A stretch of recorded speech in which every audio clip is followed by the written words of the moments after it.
Two.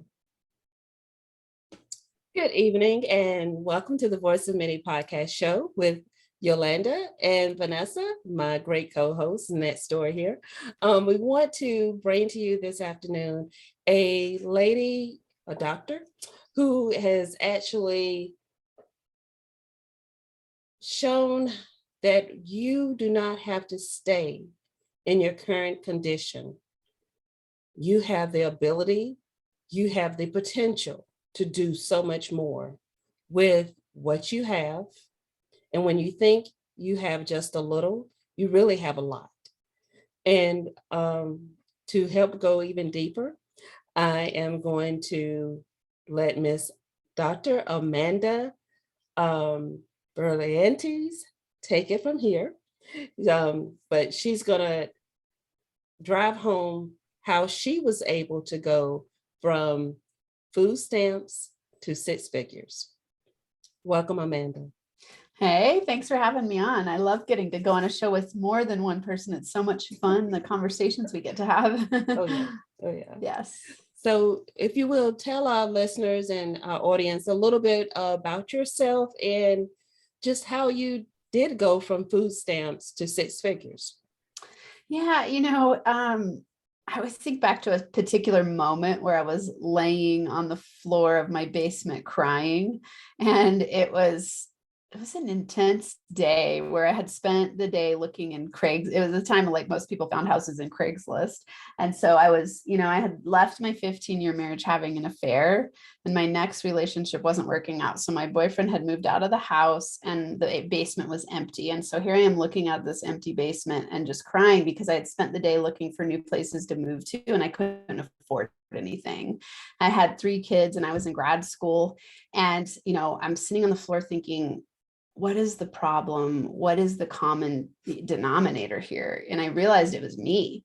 It's like, I'm the common denominator. I got to do something different. And so I had this kind of epiphany in the moment where I thought, I got to do whatever it takes. I really want a healthy relationship and I got to figure out my money problems. And, so that led me to listening to podcasts, and because they were free, and I was really busy at the time. So I would listen to podcasts like every second I got, when I was washing the dishes, taking my kids to school, riding my bike, walking between classes. I just kept listening and listening, and all the stuff that I was learning, I was realizing a few things. First, that you can change from the inside out. And I started applying what I was learning, and I started changing my relationships. I started healing my relationship with my ex-husband and changing my relationship with my kids. I mean, everything really started to change. I started teaching differently. And then another cool thing I realized was that all of the podcasts I was listening to were done by people that were coach types. Okay. And so, the way that I think that the universe kind of works in this magical way, at the same time, in my department, we had this national news fallout where we had professors leaving and people were stressed. And I sat there reflecting, thinking, I don't want to be a professor anymore. This is not the job that I want. Mm-hmm. And yet I had been all these years in grad school. And so I thought, I'm just going to finish grad school and take the leap and see what happens. I'm going to become a coach because, I thought, like, oh, all these podcasters are cool coach people and they're really helping the world. And so I thought, maybe I can make a huge impact doing what I love, which was teaching, being a coach. And so I just decided when I graduated to go for it. And in that process, I went through a ton of relationship healing for myself. And, I had been on food stamps, paying for my way through school, making sure that my kids could eat, because I knew that if I could just get out of that situation, something big could happen. And so that first year in my business, I went 6 figures. And then ever since then, I've really loved to teach other people how to change themselves from the inside out and really let go of that victim-mindedness and that stuck place where we think we don't have any power, into being really money confident and feeling good about what we do in the world. So where do you start? What's the first step to changing your outlook? Making that change? I'll tell you exactly. And I've finally solidified it into a formula after all these years. This is my 4th year in business, and I've worked with a lot of different types of entrepreneurs, all making different levels of income. And I kept seeing patterns over and over that they had very specific money blocks. And I always like to look for the easiest solution. What's the fastest point from A to B or A to Z, and what does it take to do that? And the thing that I realized first is that you have to, number one, recognize the issue. Like, you've got to first recognize that you have a problem. What most people do is they blame everyone else, and they think that they have no power. And so in that, the recognition is, I'm powerless.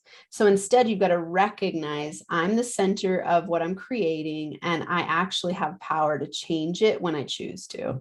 So that first step is to recognize. Okay, so Vanessa, jump in anytime, but I want to ask too, with COVID, it changed a lot of mindsets with the assistance that we were getting, certain families were getting, and with the jobs economy itself. Now we have inflation.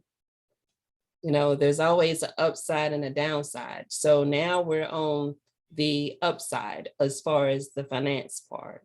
So what would you say to those that feel like, well, I had money set aside, but yet and still, with the way the economy is going right now, I need that food stamp assistance even more so. And with the gas prices, I need that assistance. How do we get to where we're not just wanting to stay in that same position? That's something you're saying that's really important, is realizing that sometimes you do need assistance. There's nothing wrong with assistance. It's staying stuck in a place in complacency. I have to think about that place where we go like, I'll let everyone else take care of it. In some ways, that's like blaming. We can even say, I blame COVID or I blame inflation for where I'm at. Right. So it's always, my mantra in my business is to be radically responsible for your outcomes. And so, when one thing that was interesting for me to work through was the shame I felt about being on food stamps. And when I look back, I really used it from an empowered place. It was like, I needed to have that assistance to make sure I could feed my kids so I could get out of the cycle. It gave me the ability to finish my PhD. Had I not had that assistance, and I ended up living in subsidized housing, that day that I was on the floor crying, I got really lucky that about a week later, the subsidized housing program where I lived called me and said, we have a spot for you. And I was like crying tears of gratitude. And I was embarrassed about it because I lived around a lot of wealthy people. Most of the people didn't really know what I was going through.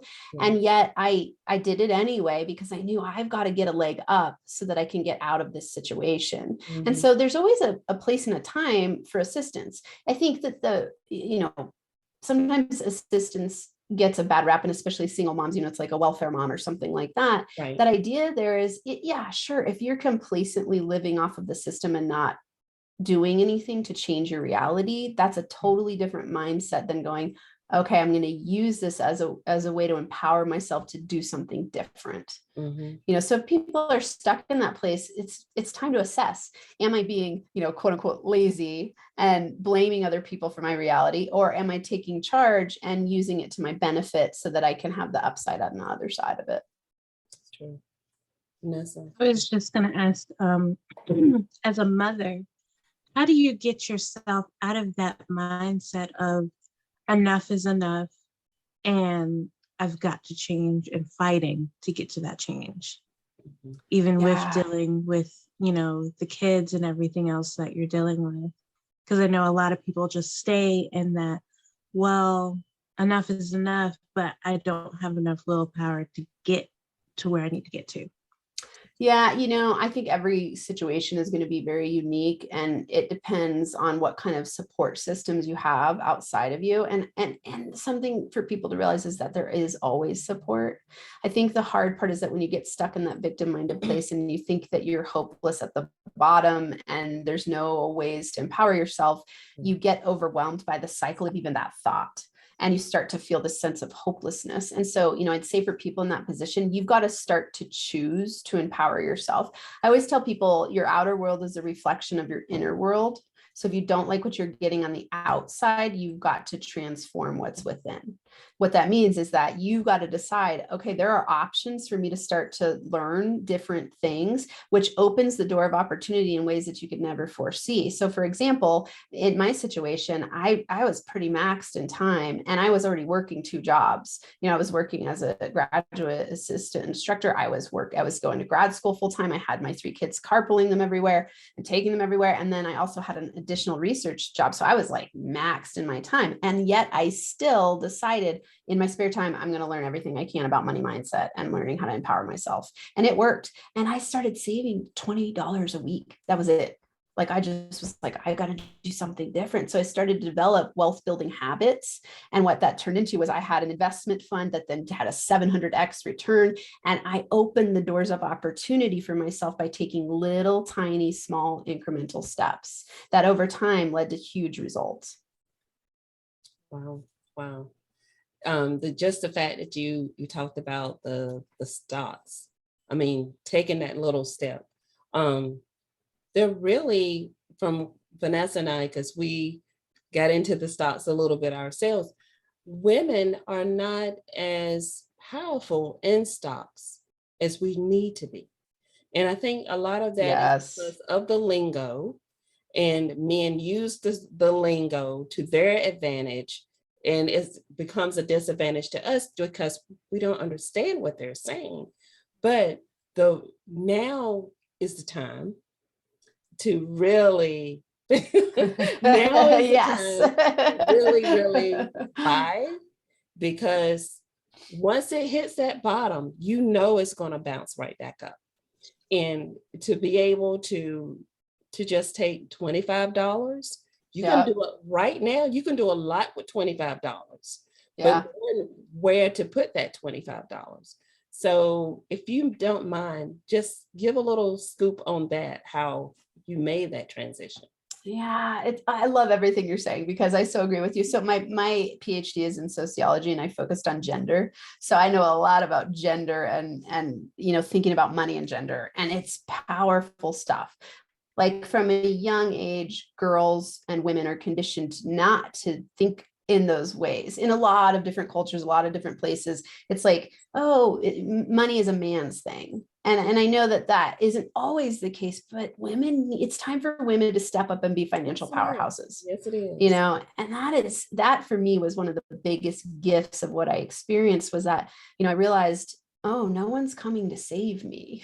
Like, I got to figure this out for myself, which was such a gift, because now I'm financially independent. Now I'm remarried, and we are a financial partnership, but I don't rely on anyone else. I am a financially independent powerhouse.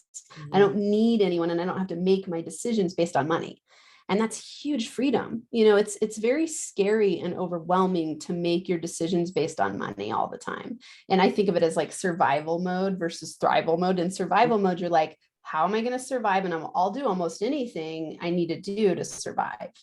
Versus thrival mode, you get choice, right? So I think of money confidence as choice. And for women, this is huge. My newest mastermind is like my favorite project. It's called NFA Money Mamas. And it's exactly what you're talking about. It's teaching entrepreneurial women how to be financial powerhouses, and how to invest, how to use their business as a way to grow, how to empower themselves so that they have high financial intelligence and can decide how they want to shape their reality. And so, it starts with what I was saying, like, start saving, start investing, start learning. I didn't know anything about investing. My parents, they didn't know either. They didn't teach me. And what I realized is like, you can invest $5 on an app on your phone. Like, I didn't know any of that stuff. And so women, everybody, of course, women especially, need to learn how to just start listening to podcasts, start reading books, start watching YouTube channels, like really just decide, I am willing to do whatever it takes to learn everything I can about money and investing, so that I can have the choice of whatever future I choose to create. Yeah. And again, I have to say it, now is the time. Yes. This is the time. Yes. to really dig in there. And I know we're not talking about stocks, but I'm just saying, if you can at least, I know you're laughing at me, Vanessa. Ladies, or if you listen out there, and Amanda, you tell me if I'm wrong, but if you can at least start out with purchasing 20 shares of a stock at this point in time, you will be surprised what happens to that stock. And if you can continue to go from 20, 40, 60, just continue, dig. But, just don't stick with that one, pick one or, 2 or 3 that you're really serious about and knowledgeable of, and just continue to just dig away, chunk away at it. Yeah. What you're saying is it's money habits, right? We're talking about money habits here. And choosing to be somebody who learns what you can about building your wealth. And we all know, we hear it, but until you really integrate it, you don't realize that you've had a money block your whole life in terms of wealth consciousness versus poverty. Poor people work hard for their money. Rich people have their money make money for them. So women need to learn how to have their money make money for them.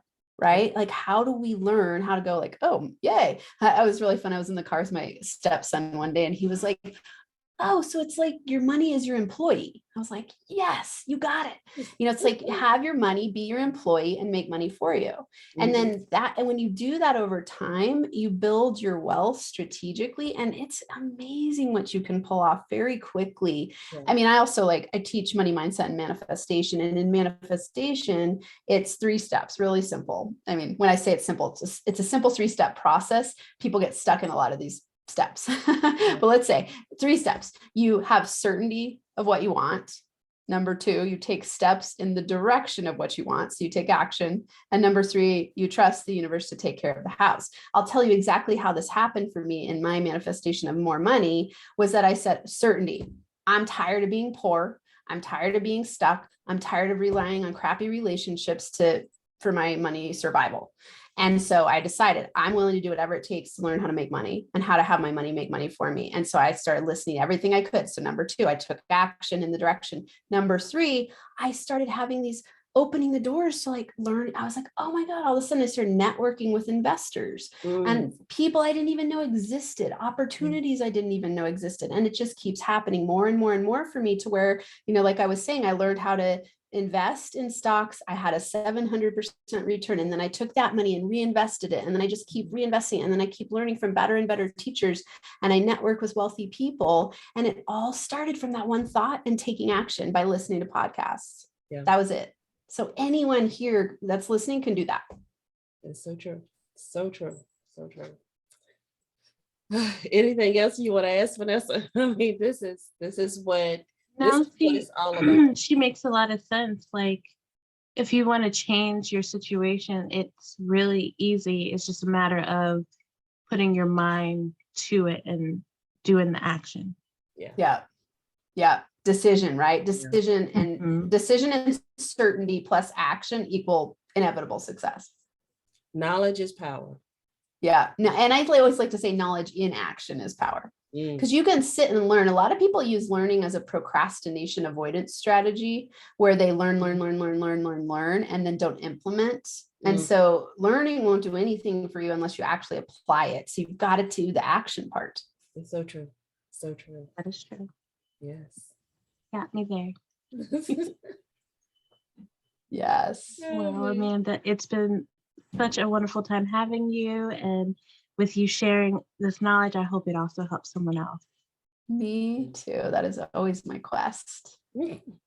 Oh, and Tia, if you don't mind, how can our viewers and watchers also get in contact with you and get more information about some of the things that you got going on?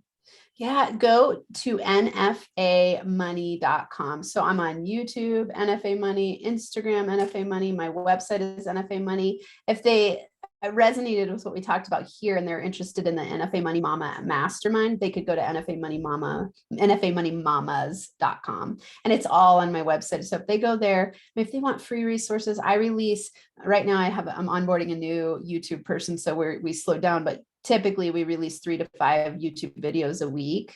And, so I've been consistent there for years. I have a podcast they can attach to. I mean, I've got all kinds of awesome stuff, and I've got paid resources. And I'm very intentional about impacting a lot of people. 5 million is my vision, and helping them develop money confidence so that they feel good in their lives, doing what they love and making any amount. And this can be different for everybody. Whatever amount of money you want to make, that's dependent on you. It could be 50K a year, it could be 100,000 a year, it could be millions a year. That's up to you. I want you to have the confidence to know that you can do it and have the mindset that gets you there. And so that's all of the content I release is based around money confidence. Well, we're going to put together a team of women, even if we start out with just 4 or 5, to get with you so we can embrace and learn. There's still so much more to learn about the stock market. There's so much to learn about you as a whole, because you have so much knowledge, a wealth of knowledge and opportunities for women to succeed. Yes. I love it. You got the NFA Money Mama attitude. Hey, no other way than go and get it. So yes, absolutely. Yeah. To our viewers and watchers, we want to make sure you follow us on our social media outlets. And please don't forget to hit that like and subscribe button, as we don't want you to miss out on our special guests and great topics. And we want to thank you all for tuning in.